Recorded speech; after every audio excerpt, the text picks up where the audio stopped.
Hi friends, இப்போ நான் எங்கே கிளம்பிகிட்ருக்கேன் அப்படின்னா எங்கள் அம்மா ஊருக்கு தான் கிளம்பிகிட்ருக்கேன். பிள்ளைங்களுக்கு எங்கள் வீட்டுக்காரர் சாப்பாடு விட்டாங்க. ஏன்னா கடையை பூட்டிட்டு வர்றதுக்கே 2 மணி ஆயிடுச்சா. டக்குன்னு நான் கிளம்பணும், அப்போ தானே நைட்டுக்குள்ளே வீட்டுக்கு போக முடியும் அப்படின்னு சொல்லிட்டு வேகமாக நான் கிளம்பிட்டே இருந்தேன். அதுக்கப்புறமா இப்போ நான் எதுக்காக கிளம்புறேன் அப்படின்னா எங்கள் ஊரில் தேவசாயமில்லை நாடகம் 4வது நாள் இன்றைக்கி பார்த்துடுங்க. ஏற்கனவே திருவிழாவுக்கு நம்ம போகலை, ஆல்ரெடி எங்கள் ஊர் திருவிழாவுக்கே 1 வாரம் லீவ் எடுத்துட்டோமா. இதில் வேறு எங்கள் அம்மா ஊர் திருவிழாவுக்கு போட அடுத்து 1 வாரம் லீவ் ஆயிருமேன்னு சொல்லிட்டு நான் இருக்கலை, ஊருக்கே வந்துட்டேன்லாம். மறுபடியும் இந்த நாடகத்துக்குன்னே ஸ்பெஷலாக கிளம்பி போனோம் பார்த்துடுங்க. திருநெல்வேலி பஸ்ஸில் தான் கிளம்புனோம். அதுக்கப்புறமா அந்த நாடகத்தில் என்ன ஸ்பெஷல் அப்படின்னா ஃபுல்லாக இதுக்குன்னே 40 நாளும் விரதம் இருந்து அவ்வளோ ஜென்ட்ஸ் மட்டும்தான் நடிப்பாங்க. லேடிஸ் யாரும் நடிக்கக்கூடாது, ஜென்ட்ஸ் மட்டும்தான் நடிப்பாங்க. எங்கே சென்னையில் இருந்தாலும் அதுக்குன்னே வந்துடுவாங்க. நடித்து இந்த 4 நாட்களும் ஸ்பெஷலாக அவ்வளோக்குள்ளே பண்ணுவோம். அதனால தான் நானும் போனேன். அப்புறமா கோயிலுக்குள்ளே போனால் கொடி போட்டுட்ருக்காங்க.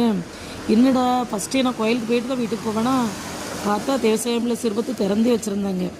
ஏன்னா ஒரு ஃபேமிலி அமெரிக்காவில் இருக்காங்களா, அங்கேருந்து வந்திருக்காங்க. அவங்களுக்கு ஃபஸ்ட்டு ஒரு பேபி பிறந்து இறந்து போயிடுச்சான். அடுத்த பேபி பிறக்கும்போது அந்த நேர்ச்சியை நேர்ந்திருப்பாங்க போல், தண்டை நேர்ந்திருக்காங்களாம். அதை கொண்டு வச்சுட்டு நல்லா கும்பிட்டுட்டு இருந்தாங்க. அப்போ நான் கூட கேட்டேன், நீங்கள் எதுக்காக இதை நேர்ச்சி பண்ணீங்க அப்படின்னு சொல்லிட்டு. பாப்பா பறக்கிறதுக்கா? சரி சரி. அந்த பேபி பாருங்களேன் எவ்வளோ அழகாக இருக்குது அப்படின்ட்டு. அதுக்கப்புறம் தான் எங்கள் வீட்டுக்கே போனேன். வீட்டுக்கு போயிட்டு அதுக்கப்புறம் எங்கள் அண்ணி எல்லோரும் சேர்ந்து அக்கா எல்லோரும் சேர்ந்து கிளம்பி கோயிலுக்கு போனோம். ஆல்ரெடி நாடகம் ஸ்டார்ட் ஆகிட்டு நாங்கள் இடையில போய் அப்படியே ஜாயின் பண்ணியாச்சு. அதாவது இந்த நாடகத்தில் என்ன ஸ்பெஷல் அப்படின்னா இன்றைக்கி பேயெல்லாம் வரும். பேய் எப்படா வரும் அப்படின்ட்டு எல்லாரும் வெயிட் பண்ணுற அளவுக்கு இருக்கும்.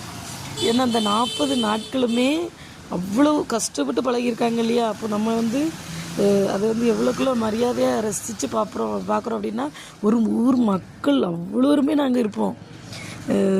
ஒரு கூட்டம் குறையாது, அவ்வளோ பேருமே. விடிய காலம் 5 மணி வரை நடக்கும். அது ஃபுல்லாக உட்காந்து நாங்கள் பார்த்துட்டு தான் போவோம். அந்தளவுக்கு நாடகம் சூப்பராக இருக்கும். இங்கே பாருங்கள், ஃபஸ்ட்டு கூழ் கொடுத்தாங்களா, எல்லோரும் கூழ் வாங்கி குடித்தாச்சு. நாங்கள் விடிய முழிச்சே இருக்கணுங்கிறதுனால எங்கள் ஊர் பசங்க கிழங்கு, கூழ், கடலை இந்த மாதிரி ஒவ்வொன்றா ரெடி பண்ணி கொண்டு எல்லாருக்குமே தருவாங்க. அப்புறம் தூங்கிடக்கூடாது பார்த்தீங்களா. நாங்களும் உட்காந்து பனங்கிழங்கெல்லாம் அண்டா நிறையா அவிச்சு அந்த பசங்க ரெடி பண்ணி எல்லாருக்குமே கொடுத்தாங்க. அதுக்கப்புறம் இந்த நாடகத்தில் ஒரு சீன் நான் போட்டப்போ இதுக்கு முன்னாடி அந்த சீனில் நடித்தது ஒரு அதாவது ஜென்ஸு தான். பட்டு புடவை கட்டி பூ வச்சு அழகாக நடிப்பாங்க. அடுத்து பேய் சீன்ஸ்லாம் வரும். நீங்கள் பாருங்கள், பிடிச்சிருந்தா லைக் பண்ணுங்கள்.